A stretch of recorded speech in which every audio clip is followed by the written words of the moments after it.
Hello दोस्तों, एक बार फिर से आप सभी का स्वागत है एजुकेशन बाइट पर। कैसे हो आप सभी? मुझे उम्मीद है कि आप सब एकदम बढ़िया होंगे। आज मैं आपकी डीएलएड थर्ड सेमेस्टर की संस्कृत की क्लास लेकर के आई हूँ। संस्कृत की कल की क्लास में मैंने आपको संस्कृत वर्णमाला, साथ साथ माहेश्वर सूत्र, प्रत्याहार, ये सारी चीज़ें पढ़ा दी थी और वर्ण भेद की भी चर्चा वहाँ पर कर ली थी। स्वर और व्यंजन, स्वर के भेद में मैंने आपको ह्रस्व, दीर्घ और प्लुत स्वर बता दिए थे और व्यंजन में आपको स्पर्श व्यंजन, अंतःस्थ व्यंजन, संयुक्त व्यंजन, ऊष्म व्यंजन, ये सारी चीज़ें मैं कल करवा चुकी हूँ। अगर आपने क्लास नहीं देखी है तो आपको क्लास चैनल पर मिल जाएगी, वहाँ से आप उस क्लास को देख लीजिएगा। आज हम शुरू करते हैं आपका नेक्स्ट टॉपिक, उच्चारण स्थान और साथ साथ आपके प्रयत्न, बाह्य प्रयत्न और आभ्यंतर प्रयत्न। तो चलिए स्टार्ट करते हैं आपकी क्लास। जैसा कि कल मैंने आपको बताया था कि आपके संस्कृत में उच्चारण स्थान से जुड़े हुए कुछ सूत्र दिए गए हैं और बहुत ही आसान सूत्र हैं। आप इनको 2 से 3 बार पढ़ना, बहुत अच्छे से याद हो जाएंगे और एक बार याद हो गए तो हिंदी में भी आप कभी उच्चारण स्थान गलत नहीं करोगे। ठीक है, तो चलिए मैं इसको धीरे धीरे पढ़ती हूँ, सेम वैसे ही आपको याद करना है। पहला सूत्र है अकुह विसर्जनीयानाम कंठा। फिर से देखिएगा, अकुह विसर्जनीयानाम कंठा। कुछ समझ में आया? एक बार फिर से इसको बोलते हैं, अकुह विसर्जनीयानाम कंठा। क्लियर है? अब तो बोलना सीख जाएंगे। इसी प्रकार से आगे हम धीरे धीरे पढ़ेंगे। तो अकुह विसर्जनीयानाम कंठा सूत्र की अगर हम बात करें तो ये सूत्र कहता है, अकुह विसर्जनीयाम नाम में तोड़ तोड़ के लिखते हैं। अकु में क्या आ रहा है? पहले आ, उसके बाद कु, उसके बाद हा और उसके बाद विसर्ग। तो ये सूत्र कहता है कि आ का वर्ग, हा और विसर्ग का उच्चारण कहाँ से होगा? कंठा। कंठा का मतलब कंठ से। इसके बाद नेक्स्ट सूत्र है आपका इच्चु यशानाम तालुः। इच्चु यशानाम तालुः, ई चु य श।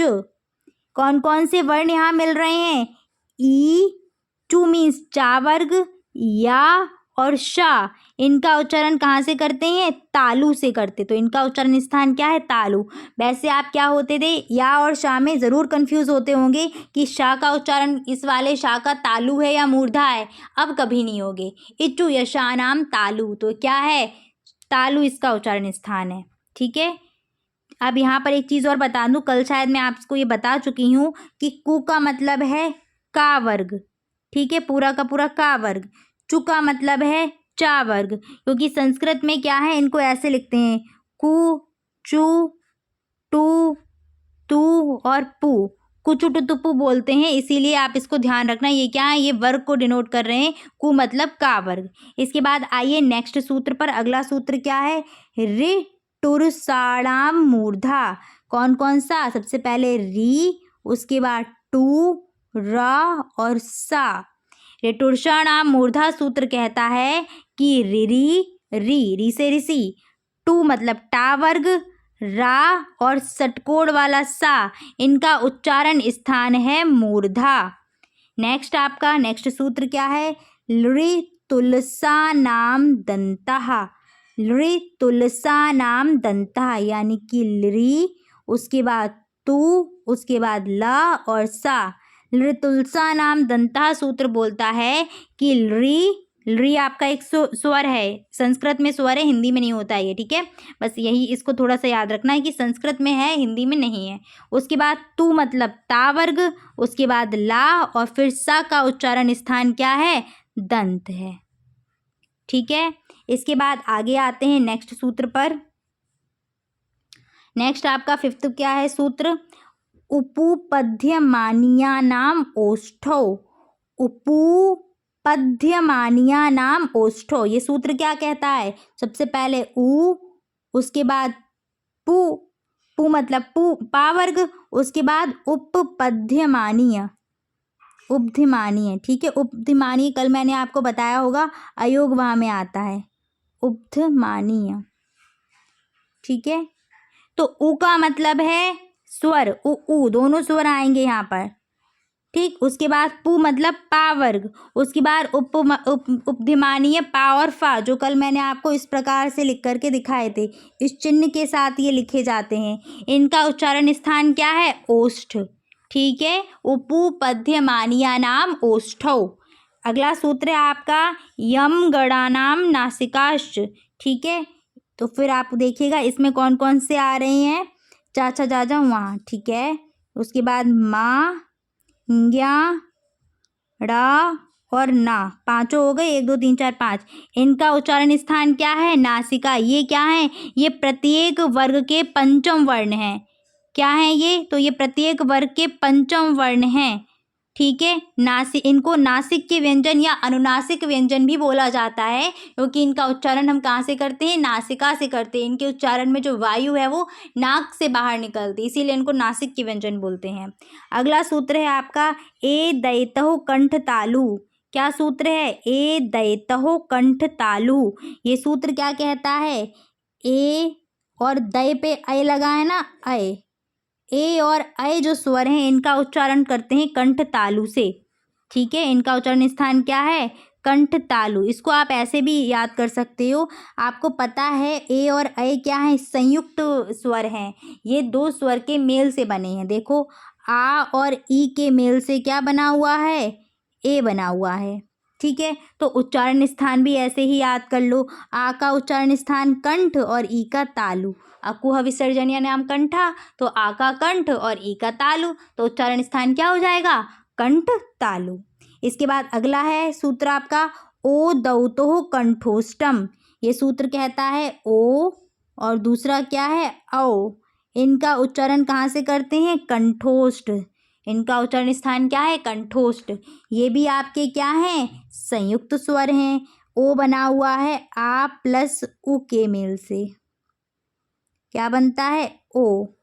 तो आ का कंठ और उ का ओष्ठ क्या बन गया? कंठोष्ठ।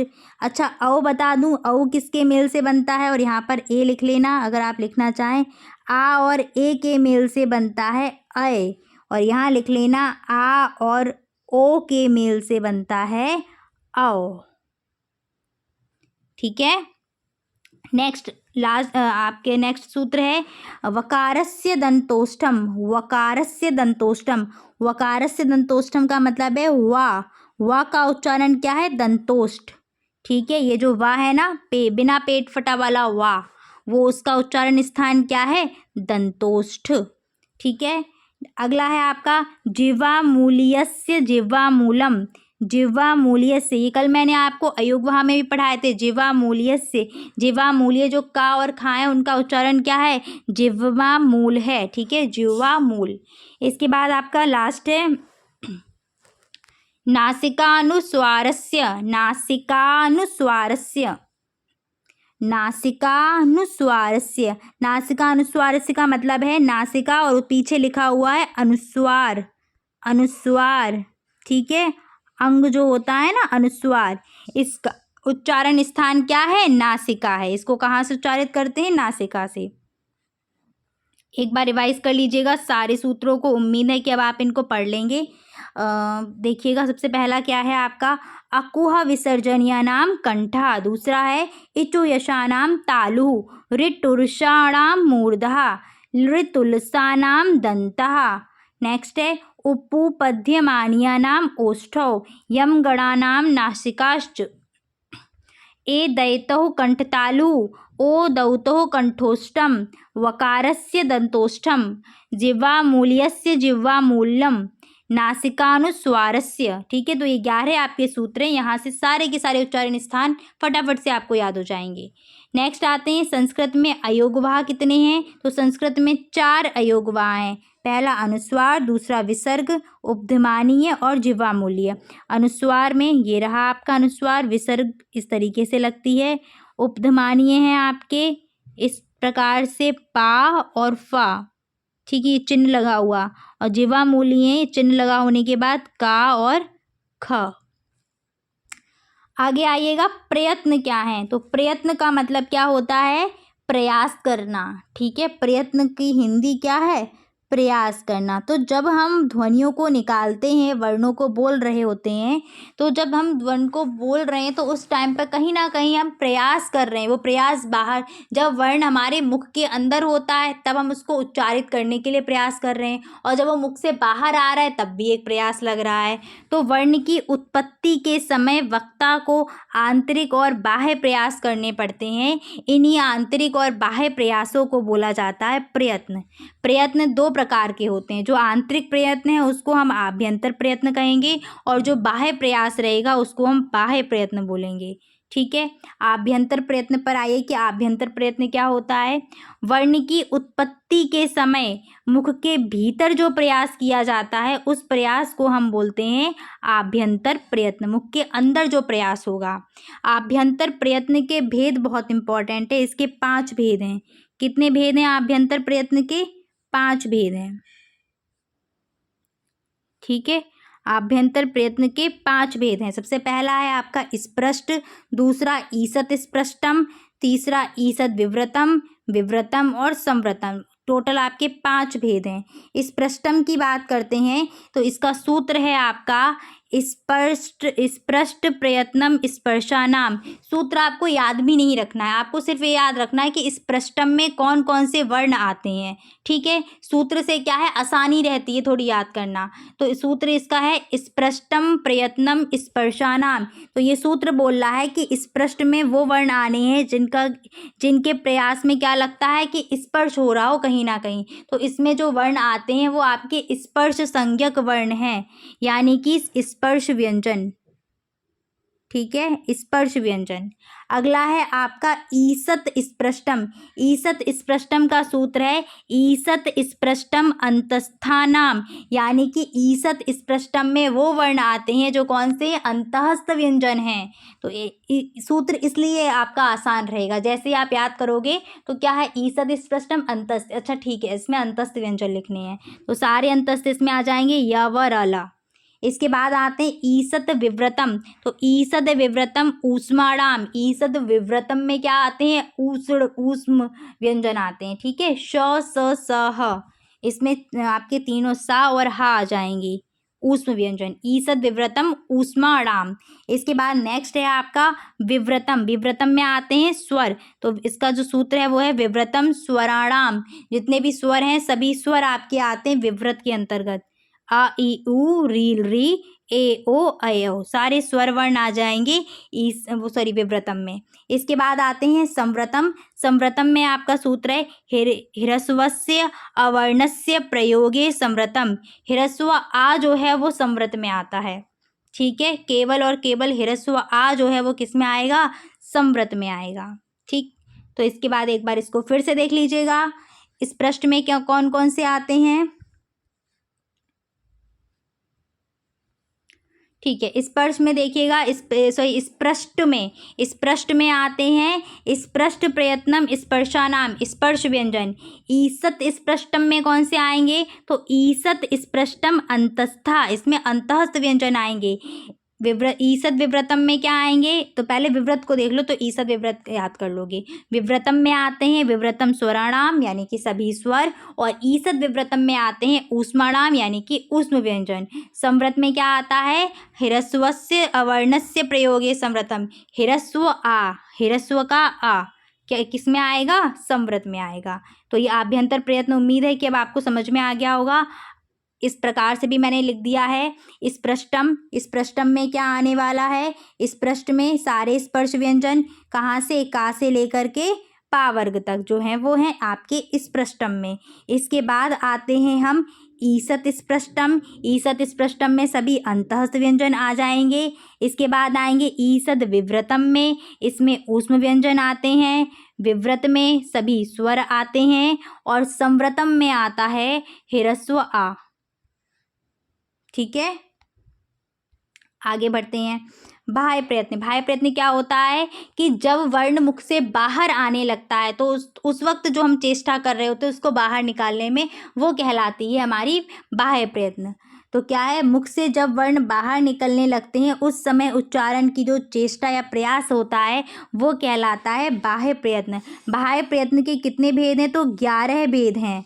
ठीक है, कौन कौन से? विवार, संवार, श्वास, नाद, घोष, अघोष, अल्पप्राण, महाप्राण, उदात्त, अनुदात्त और स्वरित। ठीक है, ये 11 भेद हैं बाह्य प्रयत्न के। संख्या जरूर याद रखना, आभ्यंतर की संख्या 5 है और बाह्य प्रयत्न की संख्या कितनी है? 11 है। ठीक है, चलिए देखते हैं कौन कौन से वर्ण आएंगे इसमें। तो सबसे पहले देखिए विवार, श्वास और अघोष। विवार, श्वास और घोष, इस पूरे में आपका आता है खर प्रत्याहार। और खर प्रत्याहार में कौन कौन से वर्ण आते हैं? तो इसमें आपके आ जाएंगे प्रत्येक वर्ग के तीसरा, चौथा और पांचवा वर्ण। सॉरी, तीसरा, चौथा, पांचवा नहीं आएगा, पहला और दूसरा आएगा। अभी मैं आपको इसको दिखा देती हूँ। खर प्रत्याहार था ना, अब आप यहाँ से खुद फाइंड कर लीजिए इसमें कौन से वर्ण आएंगे खर प्रत्याहार में। खा कहाँ पर है? यहाँ पर। और रा कहाँ पर है? यहाँ पर। अब आप इसमें देखोगे तो कौन कौन से वर्ण हैं?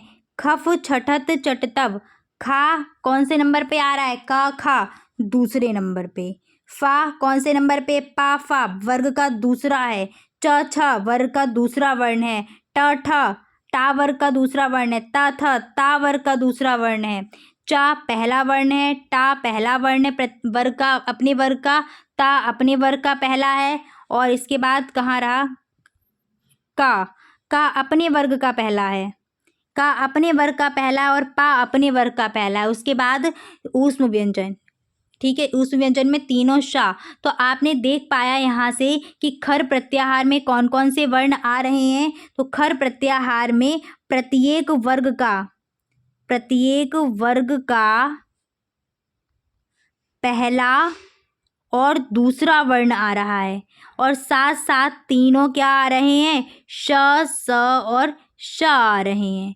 ये खर प्रत्याहार है।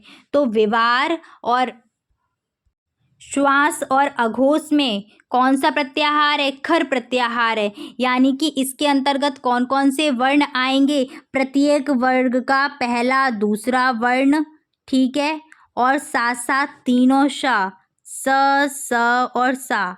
याद रहेगा, खासकर अघोष बहुत इंपॉर्टेंट है, अघोष का ही पूछा जाता है। इसके बाद अगला है आपका संवार, नाद और घोष। ये स्वर तंत्रियों के आधार पर है कि स्वर तंत्रियों में जब कंपन होता है तो वो सघोष होता है, नहीं होता है तो आपका अघोष होता है। सेम इसी प्रकार से संवार है और श्वास है कि जब श्वास निकलती है, नाद इसी प्रकार से बांटे गए हैं। तो अघोष और सघोष को ज़्यादा याद करिएगा। ठीक है, घोष में आता है आपका हर्ष प्रत्याहार। कौन सा प्रत्याहार? हर्ष प्रत्याहार के सारे वर्ण। और हर्ष प्रत्याहार में कौन कौन से वर्ण आते हैं? तो इसमें आपका आता है 345। याद रखना इसकी ट्रिक। यानी कि प्रत्येक वर्ग का तीसरा, चौथा और पांचवा वर्ण, प्रत्येक वर्ग का।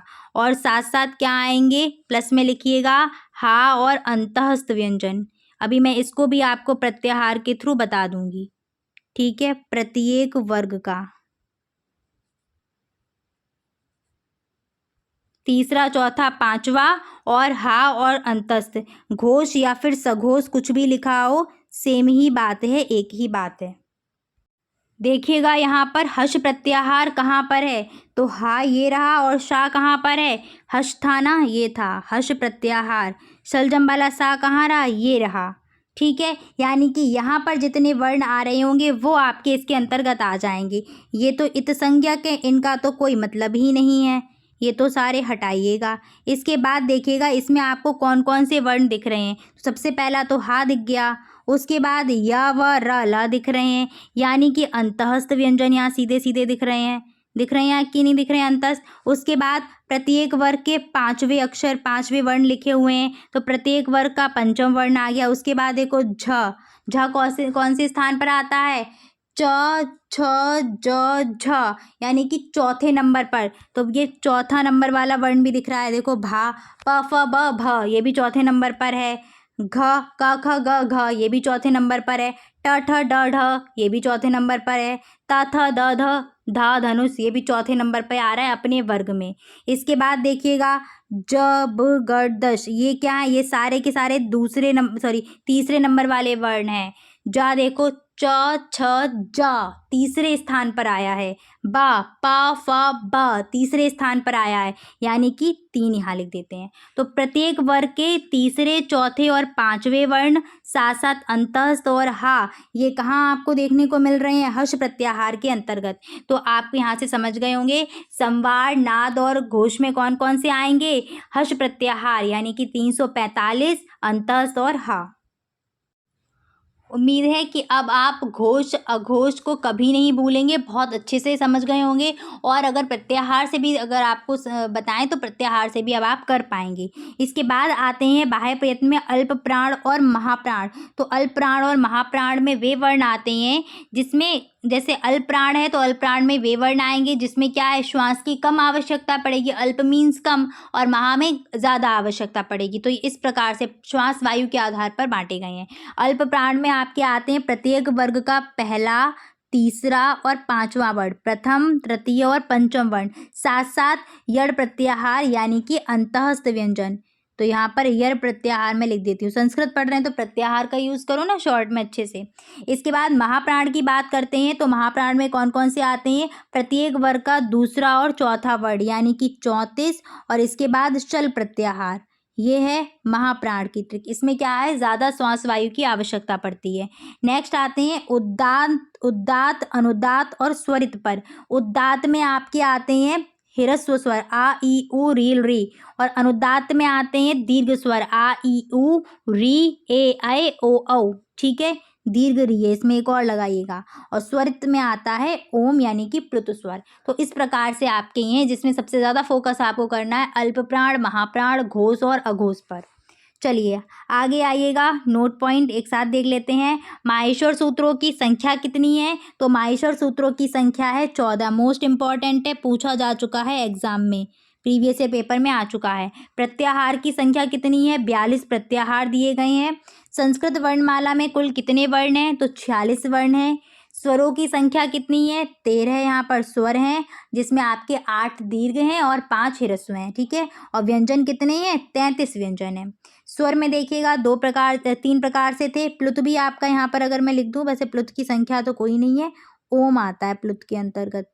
ठीक है, और आपकी प्लुत की ट्रिक क्या है, या तो ये अवग्रह आ मिलेगा देखने को, नहीं तो 3 का साइन मिलेगा। ठीक है, ह्रस्व स्वरों की संख्या कितनी है? 5 ह्रस्व स्वर हैं। कौन कौन से हैं? तो अ, ई, उ, री और लिरी, ये 5 ह्रस्व स्वर हैं।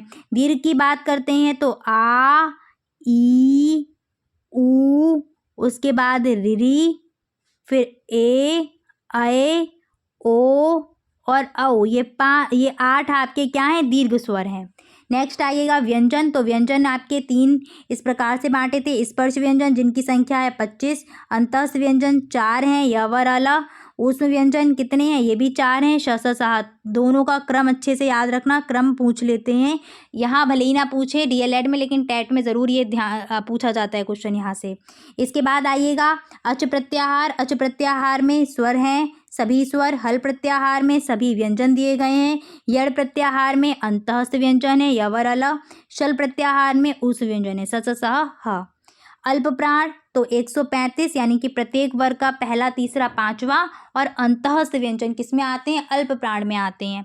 महाप्राण में 24 प्लस ऊष्म व्यंजन, प्रत्येक वर्ग का दूसरा, चौथा प्लस ऊष्म। घोष और अघोष देखिएगा तो 345 प्लस हा और अंतःस्थ व्यंजन हैं सघोष या फिर घोष, प्रत्येक वर्ग का तीसरा, चौथा, पांचवा। ठीक है, और इसके बाद अघोष की बात करते हैं तो अघोष में आता है 12 प्लस स स स यानी कि तीनों शाह और प्रत्येक वर्ग का पहला और दूसरा वर्ण। इसके बाद कुछ प्रीवियस ईयर क्वेश्चंस आपके मैंने लिए हुए हैं, फटाफट से आंसर कमेंट में टाइप करते हुए चलिएगा। विसर्ग का उच्चारण स्थान है, बताओ फटाफट क्या है विसर्ग का उच्चारण स्थान? तो विसर्ग का उच्चारण स्थान होता है अकुह विसर्जनीयानाम कंठा। तो विसर्ग का उच्चारण स्थान रहेगा कंठ।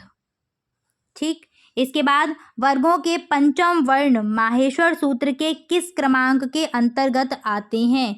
2016 में क्वेश्चन आया था। सूत्र याद हुए हैं माहेश्वर सूत्र। पहला क्या था, आई उड़ा रील रिका एउंग अयोचा हयवरट लड़ यमगर्णम। 7वें नंबर पे आ रहा है, तो कौन से क्रमांक पे आ रहे हैं ये, 7वें क्रमांक पर। पंचम वर्ण किस में आते हैं, 7वें क्रमांक पर। नेक्स्ट क्वेश्चन है, ओम के आगे, ओम में ओ के आगे ये जो साइन लगा है ये है ह्रस्व स्वर, दीर्घ स्वर, प्लुत स्वर। कौन सा स्वर है, तुरंत उत्तर आ गया होगा प्लुत स्वर, क्योंकि जस्ट अभी आपको कुछ सेकंड पहले ही ये रिवाइज कराया था। नेक्स्ट है, ई का उच्चारण स्थान है। ई का उच्चारण स्थान, पहला सूत्र क्या था, अकुह विसर्जनीयानाम कंठा। दूसरा, इचु यशानाम तालु, इचु यशानाम, ई का क्या होगा, तालु। सूत्र याद होने से ये फायदा होता है। नेक्स्ट है, दीर्घ स्वर कितने हैं, ये भी कुछ सेकेंड पहले ही बताया था। कितने दीर्घ स्वर हैं, तो 8 हैं दीर्घ स्वर। कौन कौन से हैं, तो आ, ई, उ, री, उसके बाद ए, ऐ, ओ और औ, ये आपके 8 दीर्घ स्वर हैं। नेक्स्ट, प्रत्याहार किसे कहते हैं, किसी एक प्रत्याहार को सौदाहरण समझाइए। ये क्वेश्चन 2 बार आया है, उम्मीद है कि अब आप कर लेंगे। कल की क्लास में मैंने आपको ये क्वेश्चन बहुत अच्छे से पढ़ाया है, बहुत अच्छे से समझा भी दिया है कि आपको कोई भी प्रत्याहार दिया जाए, अगर आपको माहेश्वर सूत्र याद हैं तो आप कर लेंगे। इसीलिए प्रत्याहार के लिए माहेश्वर सूत्रों को अच्छे से याद कर लो, 4 से 5 बार पढ़ो, लिख लिख कर देख लो, अच्छे से याद हो जाएंगे। इसके बाद आते हैं, अक प्रत्याहार के अंतर्गत कौन कौन से वर्ण आते हैं, तो ये आप बिना सूत्रों के नहीं लिख पाओगे। पहला सूत्र क्या था, अ, ई, उ, ड़ा, री, लरी, का। कौन सा प्रत्याहार पूछा है, अक प्रत्याहार, यानी कि आ और का। तो आपको इत संज्ञक वाले तो छोड़ देने, बाद बाकी जितने हैं उन सबको लिख देना है। तो कौन कौन से वर्ण आ जाएंगे इसमें, आ, ई, उ और री और लिरी, ये आ जाएंगे इसके अंतर्गत 5 वर्ण। नेक्स्ट क्वेश्चन है आपका, जा वर्ण का उच्चारण स्थान है। बताओ फटाफट से, जा वर्ण का उच्चारण स्थान क्या है। 2 बार क्वेश्चन एग्जाम में पूछा गया है ये, जा वर्ण का उच्चारण स्थान। इचु यशानाम तालु, चु मतलब चा वर्ग, अकुह विसर्जनीयानाम कंठा, इचु यशानाम तालु, तो क्या रहेगा इसका उच्चारण स्थान, तालु। नेक्स्ट है, संस्कृत में माहेश्वर सूत्रों की संख्या है, तो भाई अभी पढ़ के आए हैं 14 होती है। नेक्स्ट क्या है, टा का उच्चारण स्थान है। क्या है टा का उच्चारण स्थान, अकुह विसर्जनीयानाम कंठा, इचु यशानाम तालु, ऋटुर्षाणाम मूर्धा। तो ऋटुर्षाणाम मूर्धा, किधर लिखा है मूर्धा, ये री और टू, टू मतलब टा वर्ग, टा वर्ग में ही टा आता है, और रा और सा इनका क्या है उच्चारण स्थान, मूर्धा, ऋटुर्षाणाम मूर्धा। तो ये आपकी क्लास यहीं पर समाप्त करती हूँ मैं, ठीक है। उम्मीद है क्लास अच्छी लगी होगी, और अपने दोस्तों के साथ ज़रूर शेयर करिएगा। टीवी से क्वेश्चन भी मैंने एक ही साथ करा दिए हैं, तो इतनी मेहनत कर रही हूँ तो कम से कम एक लाइक तो बनता ही है। लाइक करने में कंजूसी नहीं किया करिए, फटाफट से लाइक कर दीजिए और कमेंट करके ज़रूर बताइएगा कि क्लास आप सभी को कैसी लगी। चलिए, तो मिलते हैं फिर आपकी नेक्स्ट क्लास में। Thanks for watching and please like share and subscribe my channel. Bye bye, take care.